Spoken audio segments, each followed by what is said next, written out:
بسم اللہ الرحمن الرحیم بسم اللہ الرحمن الرحیم الخامس الایحاء الی الداعی بلزوم الترفع عن الناس وعدم التذلل لهم۔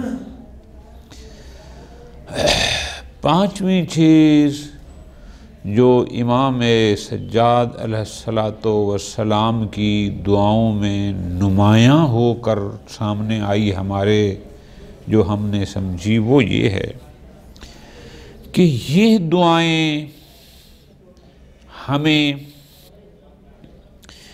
ایک ایسے داعی کی طرف آمادہ کرتی ہیں۔ میں نے ایحاء کا معنی بتایا تھا، یعنی کسی کی سوچ اور فکر میں کام کرنا، اس کا ذہن بن جائے۔ ہم مرادی معنی لے رہے ہیں کہ اس میں ایک داعی کا ایجاد، ایک دعوت دینے والا، مراد کیا، ایک ایسی خواہش آمادہ کرتی ہیں یہ دعائیں کہ جس کا نتیجہ کیا ہوتا ہے کہ انسان لوگوں کے ہاتھوں میں موجود چیزوں سے بلند تر ہو جاتا ہے، بے نیاز۔ کس کے پاس کتنا مال ہے، کون کتنے مال کا مالک ہے، کس کے پاس کیا ہے، یہ دعائیں انسان کو اس طرف لے جاتی ہیں کہ ان لوگوں کے پاس موجود اموال سے اور ان کے سامنے جھکنے سے بے نیاز اور ترفع، اپنے آپ کو بلند کرنا۔ بڑی بات ہے۔ ہم لوگ اس پست صفت کے ساتھ متصف ہیں کہ جس کے پاس تھوڑا سا مال دنیا دیکھا، چار پیسے دیکھے، اس کے سامنے جھک جاتے ہیں۔ بس اوقات اس کے قریب اس لیے ہوتے ہیں کہ اس کے مال میں سے کچھ مجھے بھی مل جائے۔ امام سجاد علیہ السلام کی یہ دعائیں آپ کو اس سے بہت بلند کرتی ہیں۔ یعنی یہ دعائیں جب آپ پڑھیں گے، آپ کے دل میں ایک ایسی کیفیت طاری ہوگی، یعنی آپ کی سوچ میں آئے گا کہ ان لوگوں کے ہاتھ میں جو کچھ ہے، میں ان سے امید کیوں رکھوں، میں ڈائریکٹ اس سے امید کیوں نہ رکھوں جس نے ان کو بھی عطا فرمایا ہے۔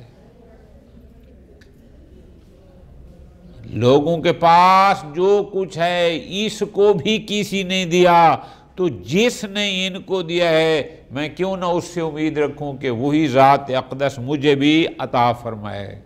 یہ چیزیں امام زین العابدین علیہ السلام کی دعاؤں سے ہمیں ملتی ہیں۔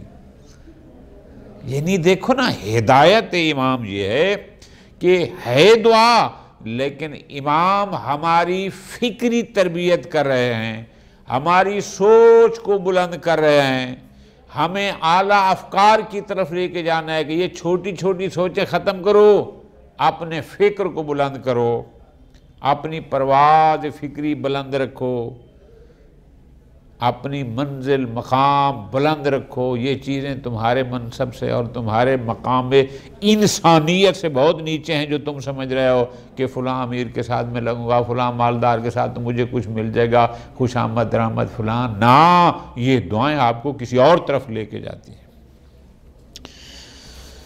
الخامس، پانچواں نقطہ جو امام سجاد علیہ السلام کی دعاؤں میں ہمیں ملتا ہے جو نمایاں ہے، وہ کیا ہے؟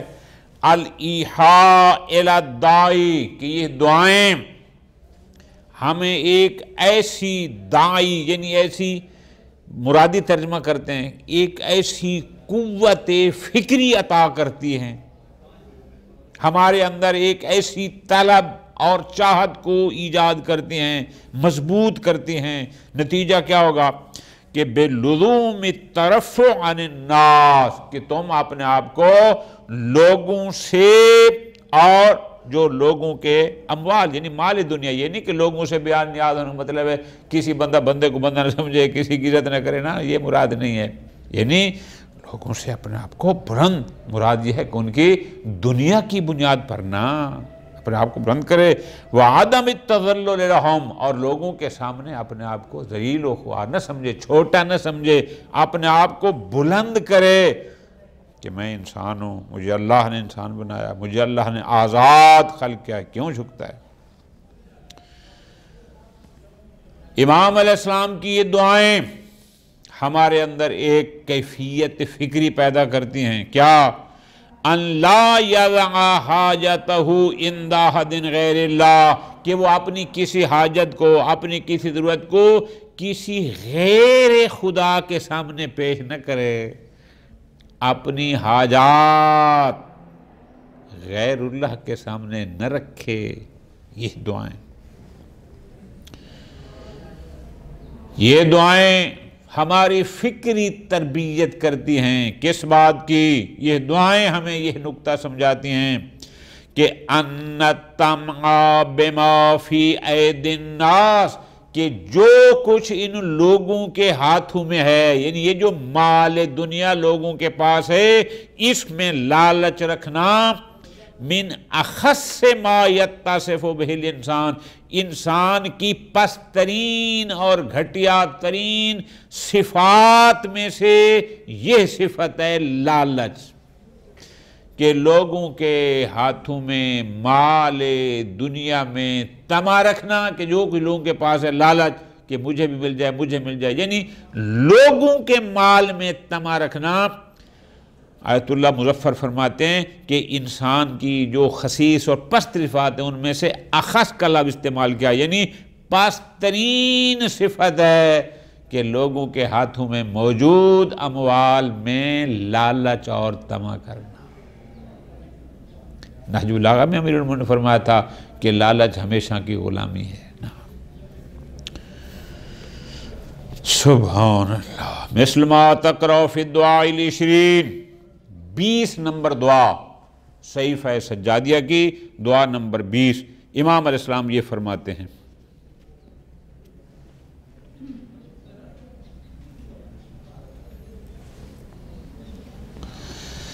سبحان اللہ، کیا فرماتے ہیں؟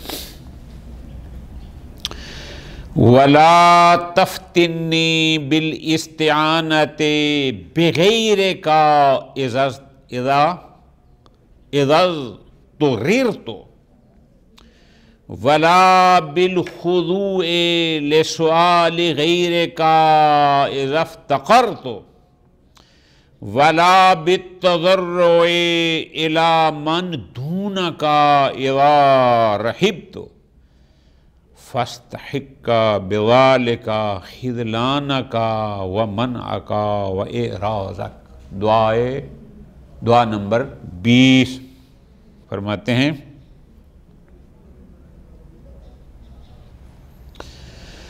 فقر و احتیاج کے موقع پر تیرے سامنے گڑ گڑاؤں، فقر و احتیاج کے موقع پر تیرے سامنے گڑ گڑاؤں۔ فرماتے ہیں اس طرح مجھے ناز مانا کہ اضطرار میں تیرے غیر سے مدد مانگوں۔ یہ اس کا ترجمہ ہے جو انہوں نے لکھا، لا تفتنی بالاستعانۃ بغیرک اذا اضطررت، اس طرح مجھے ناز مانا کہ اضطرار میں تیرے غیر سے مدد مانگوں، وَلَا بِالخُضُوعِ لِسُؤَالِ غَيْرِكَ اِذَا افْتَقَرْتُ، اور فقر و ناداری کے وقت تیرے غیر کے آگے عاجزانہ درخواست کروں، وَلَا بِالتَّضَرُّعِ إِلَى مَنْ دُونَكَ اِذَا رَحِبْتُ۔ سبحان اللہ۔ اور خوف کے موقع پر تیرے سوا کسی دوسرے کے سامنے گڑ گڑاؤں،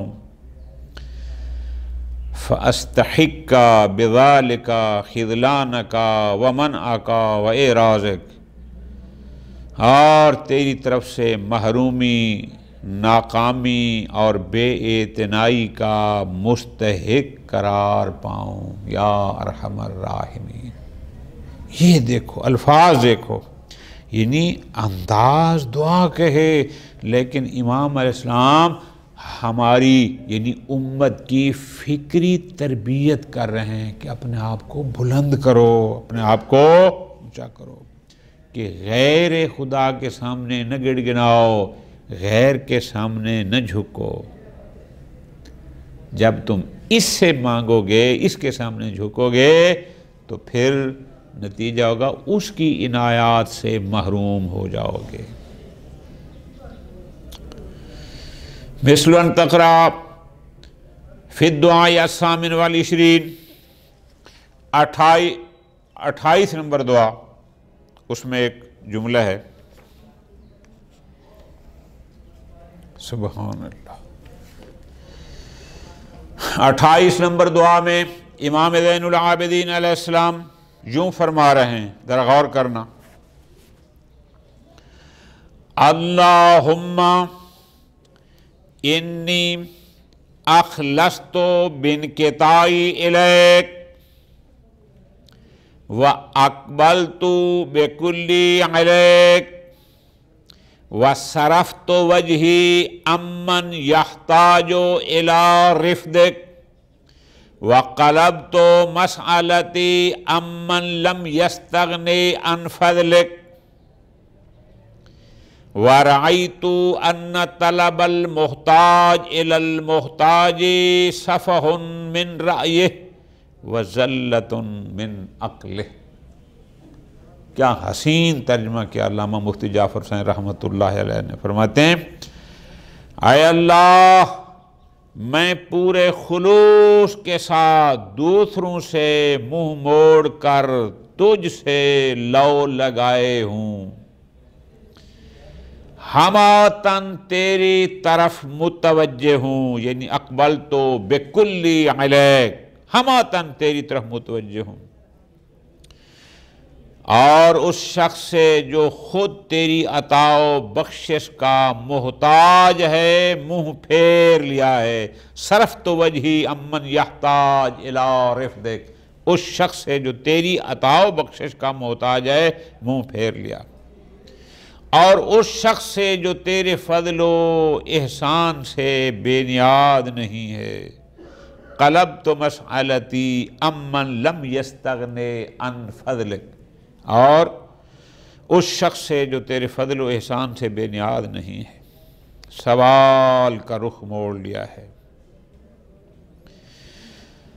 اور اس نتیجے پر پہنچا ہوں کہ محتاج کا محتاج سے مانگنا، ورعی تو میں نے یہ سوچا، میں اس نتیجے پر پہنچا کہ ان طلب المحتاج الی المحتاج، کہ محتاج کا محتاج سے مانگنا، اللہ اکبر، سفہ من رأیہ وذلۃ من عقلہ، سراسر سمجھ بوجھ کی سبکی اور عقل کی گمراہی ہے کہ ایک محتاج دوسرے محتاج سے مانگ رہا ہے، اس کا مطلب ہے اس کی سوچ بہت چھوٹی ہے، اس کا عقل درست کام نہیں کر رہا۔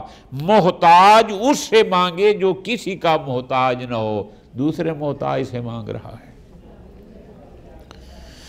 اسی طرح امام علیہ السلام کی ایک اور دعا، 13 نمبر دعا نمبر 13، اس میں امام علیہ السلام کے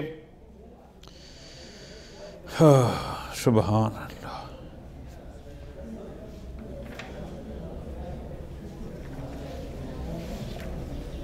یہ الفاظ غور کرنا،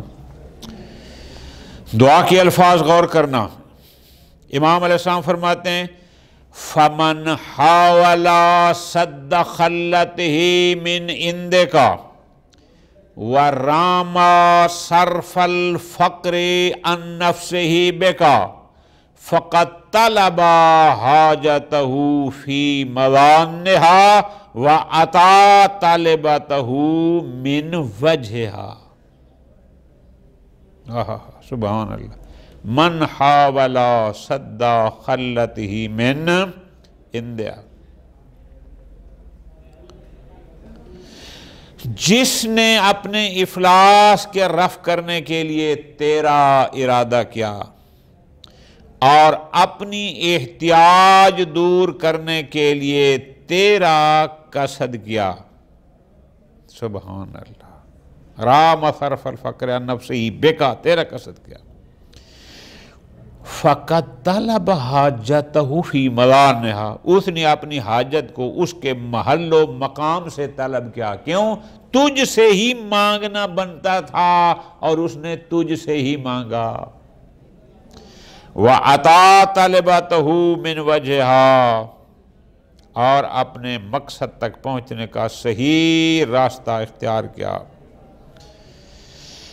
وَمَنْ تَوَجَّهَا بِحَاجَتِهِ أَحَدٍ مِّنْ خَلْقِكَ أَوْ جَعَلَهُ سَبَبًا نُجْحِهَا دُونَكَ فَقَدْ تَعَرَّضَ لِلْحِرْمَانِ وَاسْتَحَقَّ مِنْ عِنْدِكَ فَوْتَ الْإِحْسَانِ، اور جو اپنی حاجت کو لے کر مخلوقات میں سے کسی کی طرف متوجہ ہوا یا تیرے علاوہ دوسرے کو اپنی حاجت براری کا ذریعہ قرار دیا، وہ حرمان نصیبی سے دوچار اور تیرے احسان سے محرومی کا سزاوار ہوا، اس لیے کہ اس نے غلط راستے کا انتخاب کر لیا. وہ اپنی ضرورت اور حاجت تجھے چھوڑ کر تیرے کسی محتاج بندے کے پاس لینے کے لیے پہنچ گیا، وہ تیری عنایات سے محروم ہو گیا. اب یہ دعا ہے لیکن فکری تربیت ہے، بار بار متوجہ کر رہے ہیں اپنی سوچ بلند کرو. جو خود کسی سے مانگ رہا ہے تم اس کے سامنے اپنی رسوائی، اپنی عزت ڈبو رہے ہو اور اس کے سامنے دست سوال کر رہے ہو جو خود کسی سے کسی کا محتاج ہے. یہ نقطہ ہے، اصل یہ نقطہ ہے.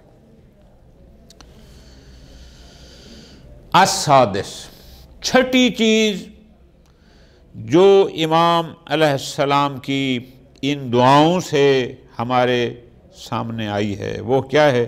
وہ ہے تعلیم الناس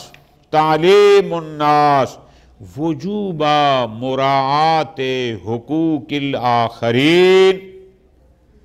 یہ دعائیں ہمیں سمجھاتی ہیں، یہ دعائیں ہماری تربیت کرتی ہیں کیا؟ کہ دوسروں کے حقوق کا خیال رکھنا واجب ہے، دوسروں کے حقوق کا خیال رکھنا لازم ہے. وَمُعَاوَنَتِهِمْ، یہ دعائیں ہماری تربیت کرتی ہیں کہ لوگوں کے ساتھ مددگار بننا ہے، معاونت کرنا ضروری ہے.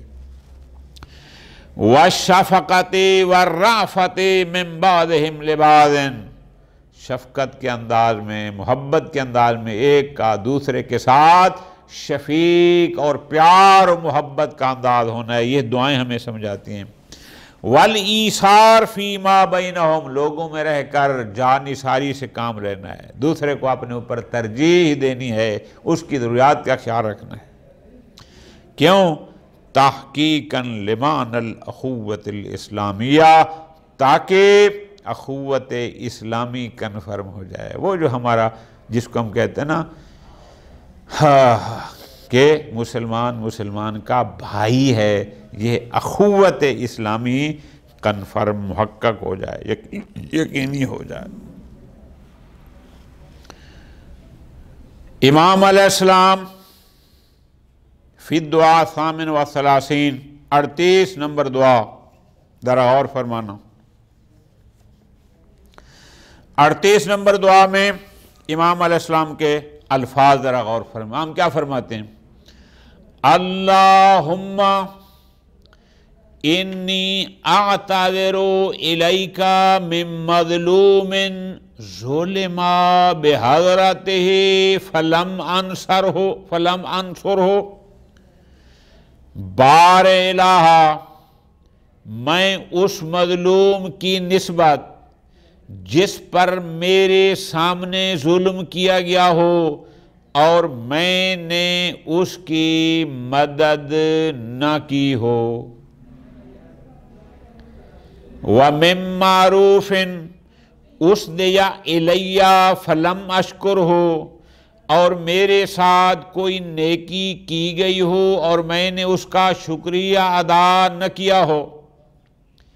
وَمِن مُّسِیءٍ اعْتَذَرَ إِلَیَّ فَلَمْ أَعْذِرْهُ، اور اس بد سلوکی کرنے والے کی بابت جس نے مجھ سے معذرت کی ہو اور میں نے اس کا عذر نہ مانا ہو۔ وَمِن ذِی فَاقَةٍ سَأَلَنِی فَلَمْ أُوسِرْهُ، اور اس فاقہ کش کے بارے میں جس نے مجھ سے مانگا ہو اور میں نے اسے ترجیح نہ دی ہو۔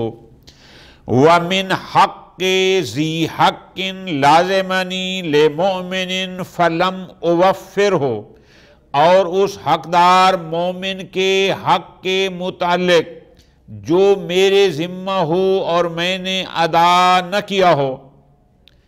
وَمِنْ عَیْبِ مُؤْمِنٍ ظَاہَرَ لِی فَلَمْ أَسْتُرْهُ، اور اس مرد مومن کے بارے میں جس کا کوئی عیب مجھ پر ظاہر ہوا اور میں نے اس پر پردہ نہ ڈالا ہو۔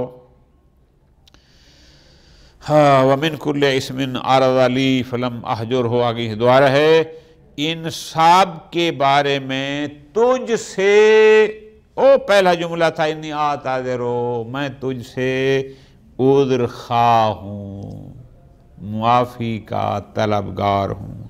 اب تھوڑا سا غور کرو کہ اس میں اگرچہ دعا ہے کہ یا اللہ تو مجھے معاف فرما، لیکن لفظ کیا ہیں کہ ضرورت مند مجھ سے سوال کرتا رہا، میں نے اس کو ترجیح نہ دی۔ یہ فکری تربیت ہے کہ فاقہ کش کو اپنے اوپر ترجیح دو۔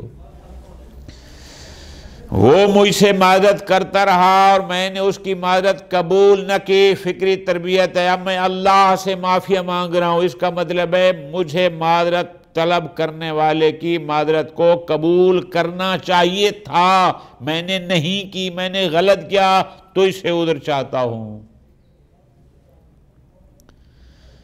اس کا میرے اوپر حق تھا اور میں نے حق ادا نہ کیا، تو اس سے معافی چاہتا ہوں۔ اس کا کوئی عیب میرے سامنے آیا اور میں نے اس کے عیب پر پردہ نہ ڈالا، معافی چاہتا ہوں۔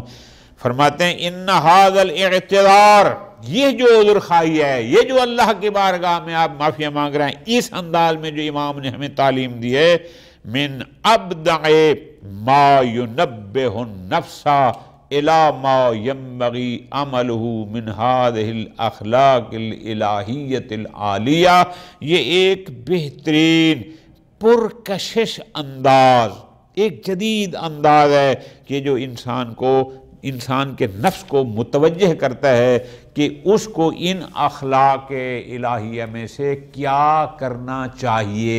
یعنی یہ دعا متوجہ کر رہی ہے کہ اگر کوئی معافی مانگے اس کی معافی قبول کر لو، اگر کوئی فقر و فاقہ والا بیچارہ جس کے پاس کچھ نہ ہو سوال کرے اس کو اپنے اوپر ترجیح دو، اگر کوئی عیب تمہیں کسی کا معلوم ہو گیا مومن کا اس پہ پردہ ڈالو، اگر کسی کا حق تیرے ذمہ ہے تو اس کو ادا کرو۔ یہ دعائیں انسان کے اندر وہ جذبہ پیدا کرتی ہیں۔ وفی الدعاء التاسع والثلاثین، غالباً 69 نمبر، ہاں جی یہ کیا ہے؟ التاسع والثلاثین، 39 نمبر دعا۔ سبحان اللہ۔ فَيُعَلِّمُكَ كَيْفَ يَلْزِمُكَ أَن تَعْفُوَ عَمَّنْ أَسَاءَ إِلَيْكَ، یہ 39 نمبر دعا تمہیں تعلیم دے رہی ہے، تمہیں سمجھا رہی ہے، تیری تربیت کر رہی ہے کہ کیفیت کیسے تیرے اوپر لازم ہے کہ ان تعفو عما اساء الیک، کہ جس نے تیرے ساتھ برا کیا ہے تو اس کو معاف کر دے۔ وَيُحَذِّرُكَ مِنَ الْإِنْتِقَامِ مِنْ، اور اس دعا کے جملے تمہیں ڈرا رہے ہیں کہ انتقام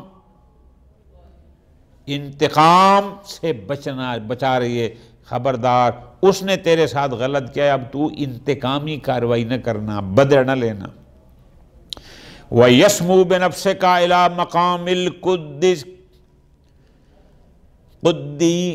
یا قدسیین، اور یہ دعائیں تمہیں مقام اعلیٰ پر لے کر جائیں گی۔ جب تو ان دعاؤں کے اس اثر کو لے گا تو تمہیں بلند ترین درجات ہوں گے، پھر تو بنے گا سلمان و ابو ذر مثلا۔ دعا کے الفاظ یہ ہیں، امام فرما رہے ہیں اللہم وَأَيُّمَا عَبْدٍ نَالَ مِنِّي مَا حَضَرْتَ عَلَيْهِ وَانْتَهَكَ مِنِّي مَا حَجَزْتَ عَلَيْهِ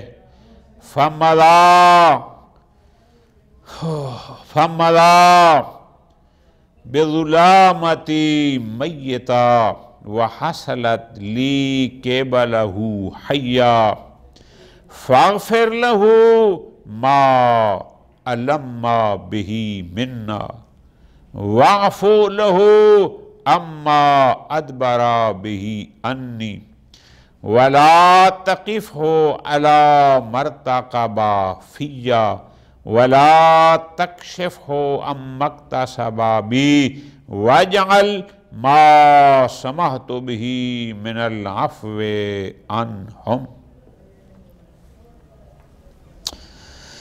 وَتَبَرَّعْتُ بِهِ مِنَ الصَّدَقَةِ عَلَيْهِمْ أَزْكَى صَدَقَاتِ الْمُتَصَدِّقِينَ وَأَعْلَى صِلَاتِ الْمُقَرَّبِينَ وَأَعْوِذْنِي مِنْ عَفْوِي عَنْهُمْ عَفْوَكَ وَمِنْ دُعَائِي لَهُمْ رَحْمَتَكَ حَتَّى يَسْعَدَ كُلُّ وَاحِدٍ مِنَّا بِفَضْلِكَ۔ یہ دعا ہے۔ فرماتے ہیں آئے میرے معبود، جو بندہ بھی میرے بارے میں ایسے امر کا مرتکب ہو جسے تو نے اس پر حرام کیا تھا اور میری عزت پر حملہ آور ہوا ہو جس سے تو نے اسے منع کیا تھا، میرا مظلمہ لے کر یعنی میرا حق لے کر دنیا سے اٹھ گیا ہو، فوت ہو گیا ہو، یا حالت حیات میں اس کے ذمہ باقی ہو، تو اس نے مجھ پر جو ظلم کیا ہے اسے بخش دے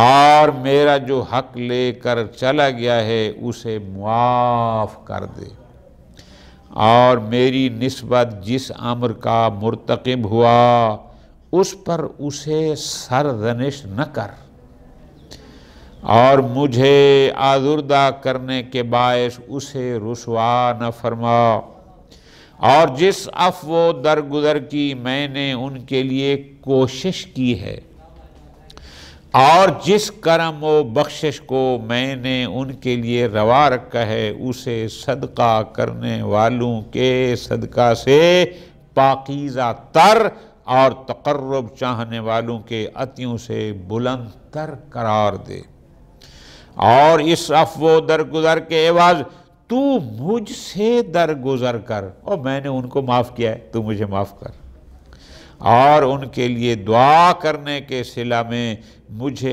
اپنی رحمت سے سرفراز فرما، چونکہ میں اپنے ساتھ زیادتی کرنے والوں کے حق میں دعا کر رہا ہوں اور اس کے بدلے میں تو مجھے اپنی رحمت سے سرفراز فرما، تاکہ میں ان میں سے ایک تیرے فضل و کرم کی بدولت خوش نصیب ہو سکوں۔ سبحان اللہ۔ تاکہ ہم میں سے ہر ایک کل واحد منا، تاکہ ہم میں سے ہر ایک تیرے فضل و کرم کی بدولت خوش نصیب ہو سکے۔ اب یہ انداز ہے دعا کا، یعنی امام تربیت فرما رہے ہیں کہ زیادتی کرنے والے سے بدلہ نہیں لینا، حق کھانے والے سے بدلہ نہیں، بلکہ اللہ کی بارگاہ میں اس کے لیے معافی طلب کرنی ہے، تاکہ پھر اس کے بدلے میں اللہ تمہیں اپنی رحمت سے سرفراز کرے۔